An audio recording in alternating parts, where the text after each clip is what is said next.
mu rabbu muke sallah, duka halittu muke bautar Allah.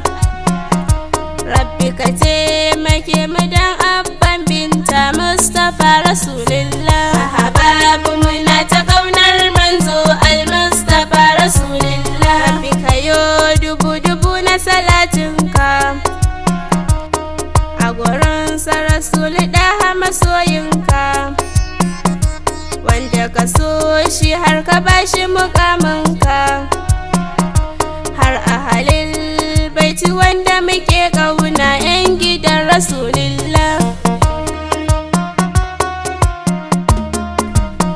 Gaishe ka Abubakar masoyin Nurullah, har Umar gwarzo na Habibullah, har Usman sirki gun Kanzullah.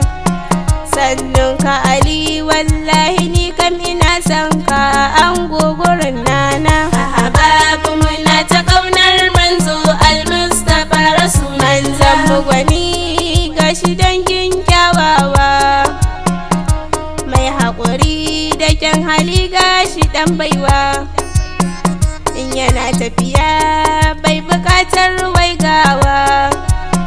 Sannan ka gwani sayyidi bin Abdullah shugaba Rasulillah. Kai ne mai baiwar da ilahu ya siffanta, tun asali kai rabbi ya gatanta, ya baka guri a cancan fadarsa.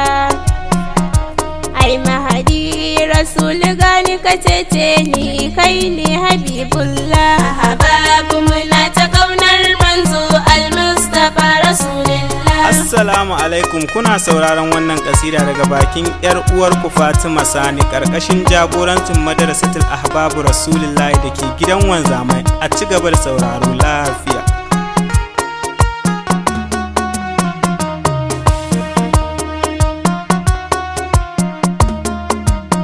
Assalamu alaika hamidun gaka al'amin, assalamu alaika sayyidi gaka awwalin, assalamu alaika bahamidun gaka murshidin, assalamu alaika nurul huda sayyidi Rasulullah. Hababu muna ta kaunar manzo al-Mustapha Rasulullah. Assalamu alaika mai gida gaka shugaba, assalamu alaika jagaba a sahun gaba, assalamu alaika ni ina san Mustapha, kaga wanda ilahu zai ce sannu al'amin zo ka ceci mai sanka.